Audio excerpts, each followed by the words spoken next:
Hello once again to the Shins, and this is again Teacher Anna, your learning partner. Now let's go to lesson number 4.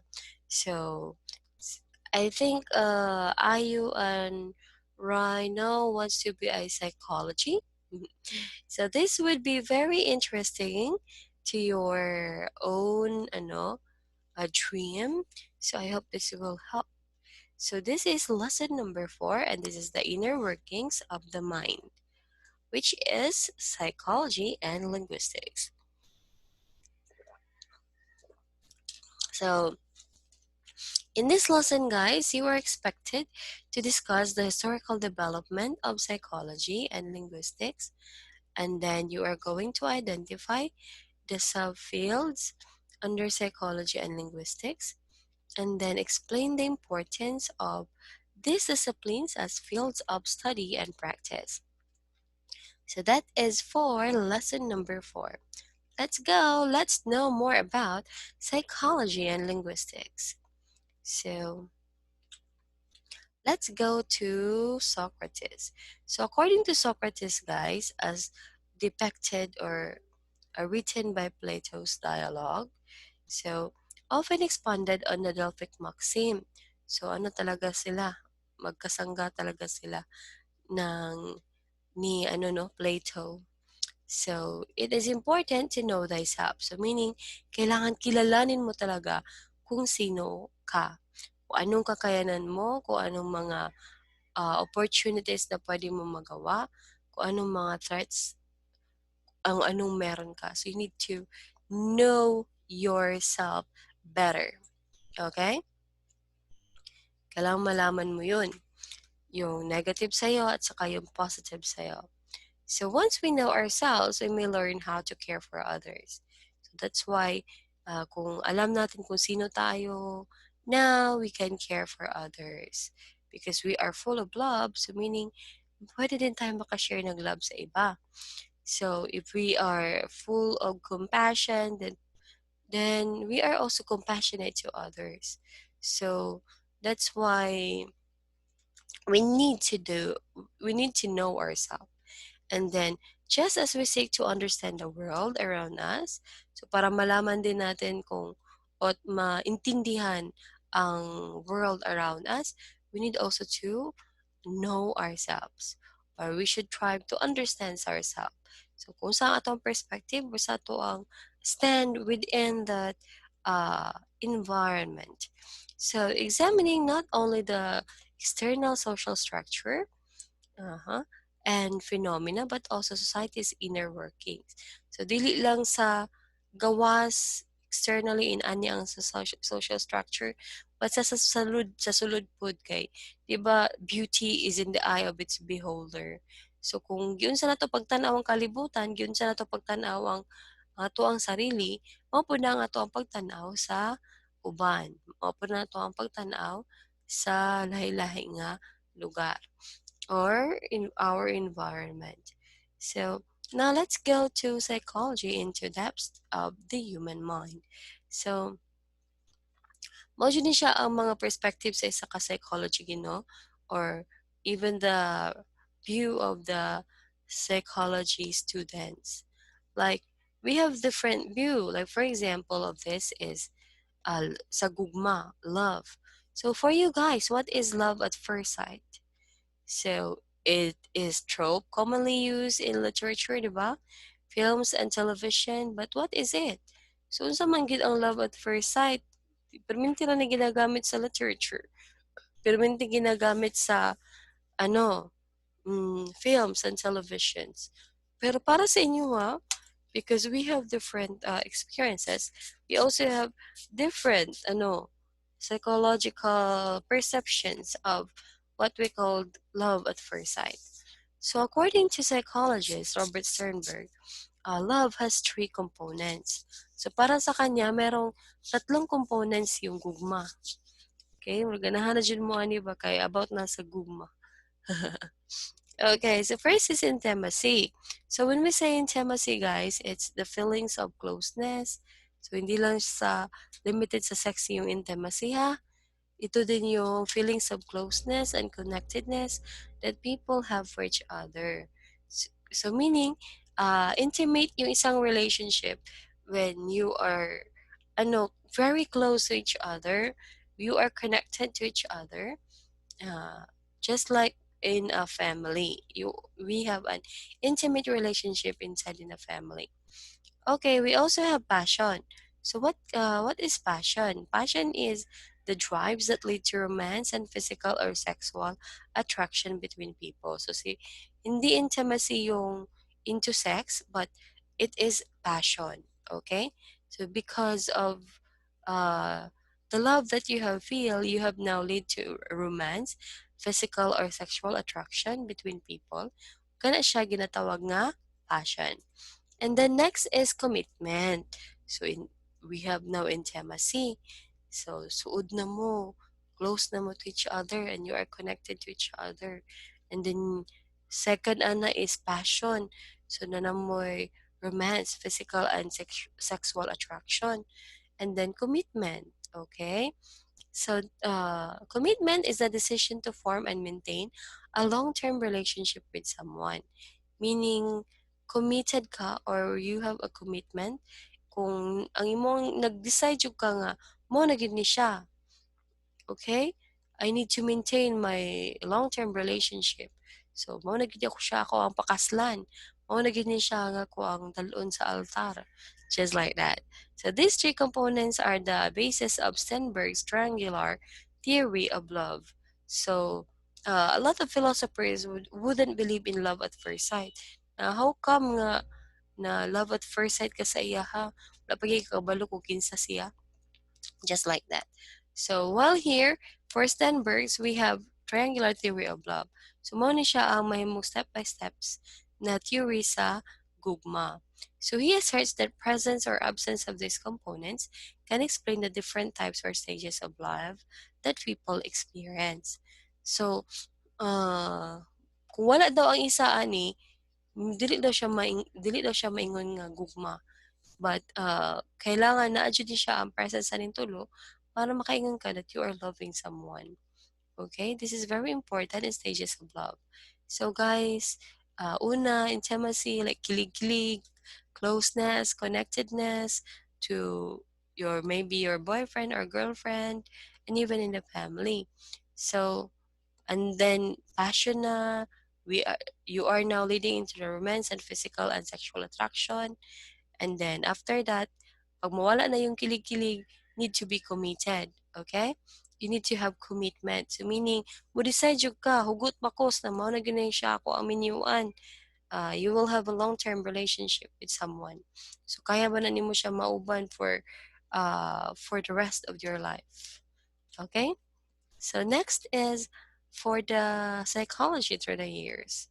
So as we all know, psychology is the scientific study of human behavior. So ito yung sinastudihan yung human behavior, kung ano yung behavior natin, and then yung mental process natin.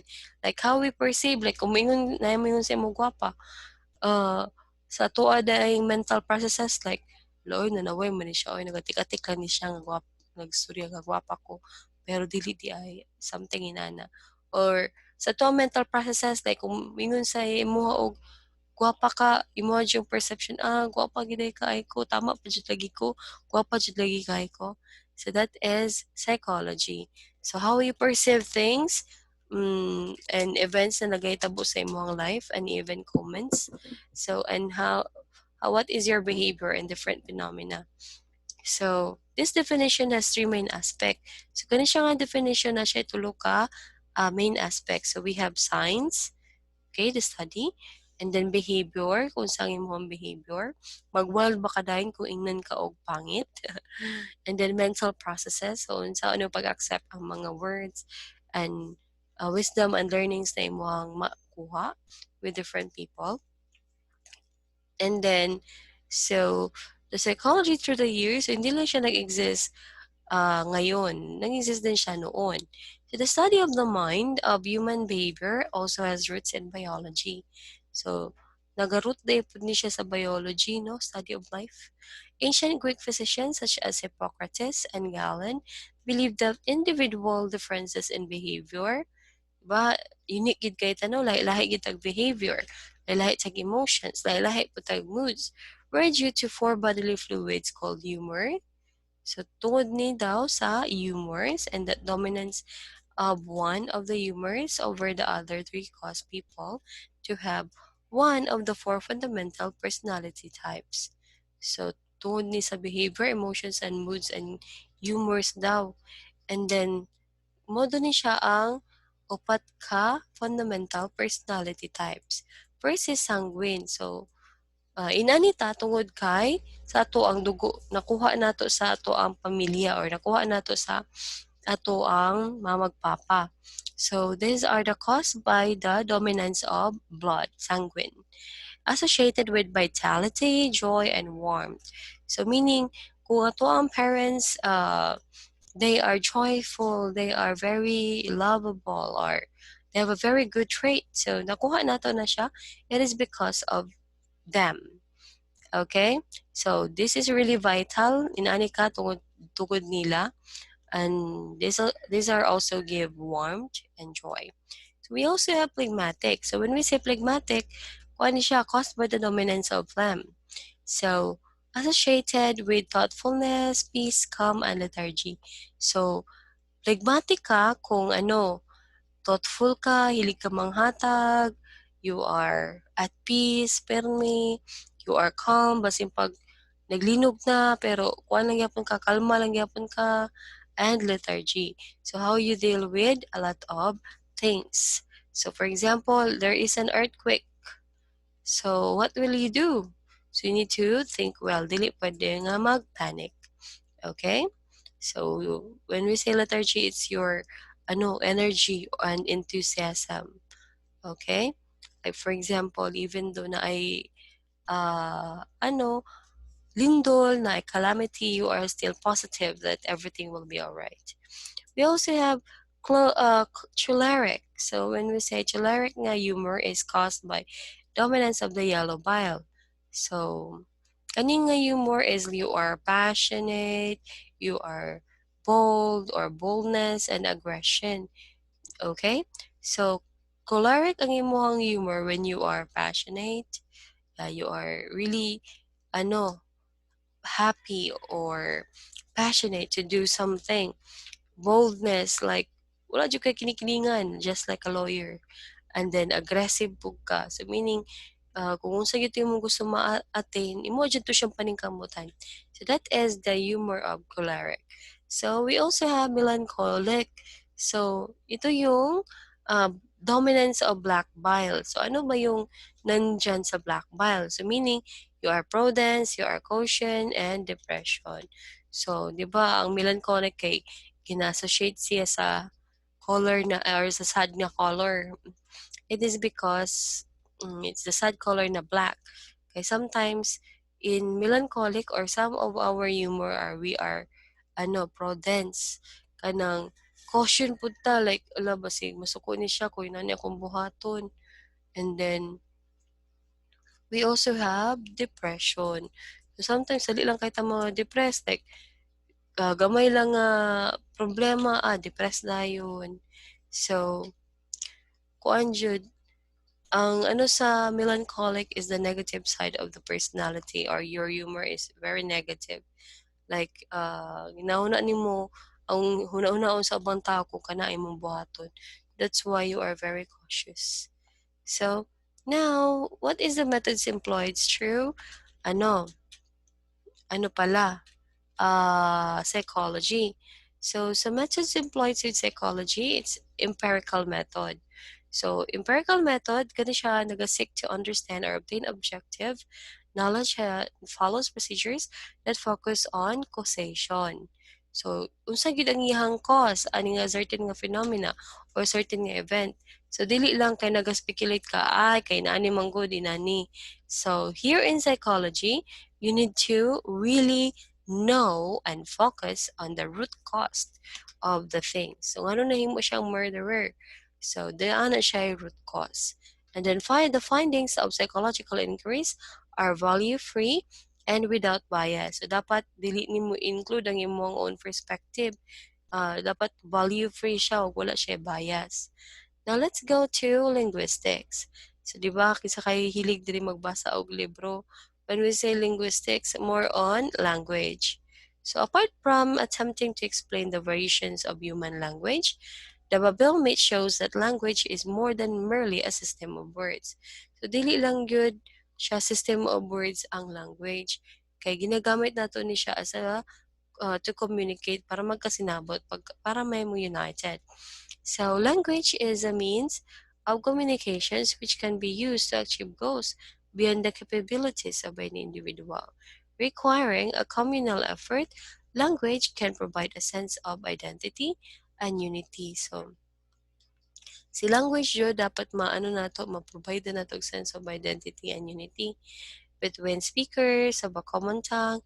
It can also reflect the culture, historical background, and systems of meaning of the people who speak it. So, kato siya nga language, na ato siya certain culture, na siya historical background, na po na siya system, so just like the alphabet. So, when we say linguistics, it's a study of the lingual aspect of language. Okay? So, bakit yan ang ginagamit na language? Saan yan nagmula? Anong pinagmula ng language na yan? So when we also have lingual is associated with the interpretation and understanding of signs. So gina-understand nato kung unsa ang mga signs or mga titik na nakikita. As a field, it aims to investigate the knowledge of language, the acquisition of knowledge, and the language processing. So, una, like sign symbols, and then mga drawings dayon, nga nagdani siya, meaning, mao ni siya yung meaning. Dagdagan siya, mao ni siya yung meaning. Ana siya ang lingual. So, that is the language processing. Then, giunsa po nato pag-adapt sa language, giunsa po nato nga may bala nato nga, mao din siya ang application sa tong language, that is for lingual. So, unsa ang methods employed when we talk about ano, linguistics? So, linguists believe that human languages are systems. So, nag-system ang human languages that integrate various aspects of reality into a naturally founded and socially and culturally functioning communication system. So, nag-evolve din siya, no, ang ato ang mga language from that certain ano lang, symbols lang, and then patterns lang, and then drawings lang, karon na titik, pwede na natin butangan og sounds. So, that is the study of linguistics. So, gina-take into consideration din natin yung tatlong aspect ng linguistics. I mean, 4 aspects of linguistics. So, we have the first one. Okay, bumalik siya. Okay, this one. I have learned this one. So ito na, si 4 aspects or the methods employed ng linguistic. First is the physical aspect. So yung makikita mo talaga yung phonetics, you measure and identify voices and sounds. And then second is the biological aspects. So yun na nakikita at saka na ano, kanang madungog sa speech organs and the brain, okay? So you can speak it and you can listen to it, which will be processed by your brain. That is the biological aspects of the linguistics. Third is the psychological aspect. So kanin karon unsa to siya pag-process ang atong nadungog ang ato ang language. So this one is the processes, models of production, memory, planning, comprehension. That is for psychological aspects. So sometimes po no, we have conflict kay lahi po nato interpretation sa isa ka sound, sa isa ka word, or sa isa ka sentence na ato ang gina-utter. So the last one is the social aspects. So when we say social aspects, is the conventions, means of communication, and how they arise and how they are preserved or modified. So sa social aspects, dili na itong mayabalaan kung okay ba nga to ang communication or kanang magkasinabtanay bata kung kani nga language ato ang ginagamit. So just like in Tagalog and Bisaya, guys, so sometimes in Luzon, di sila ganahan nga Bisaya or Tagvis ang mga tao. They really want like if you are in Luzon, you need to speak in Tagalog because that is conventional. Ug mao na siya ang accepted lang sa ilaha. So, if not, pwede ka nila mabuli or pwede ka nila libak-libakon, something na na. So, di na maganda yung maging chagvist. But in our place, it's just okay. So, that is the social aspects. So that would be all, guys, for lesson number 4. Thank you so much for listening. Now let's go to your assessments. So do your best and answer your assessments honestly. Thank you so much, guys, for having our class. So if you do have any questions, type down in the comment section of our stream or even in the comment section below, and then write down your insights or the new learnings that you have learned today and your clarifications if you do have. So thank you so much, everyone. Have a great day, traditions, and always remember to make your parents proud. See you. Bye.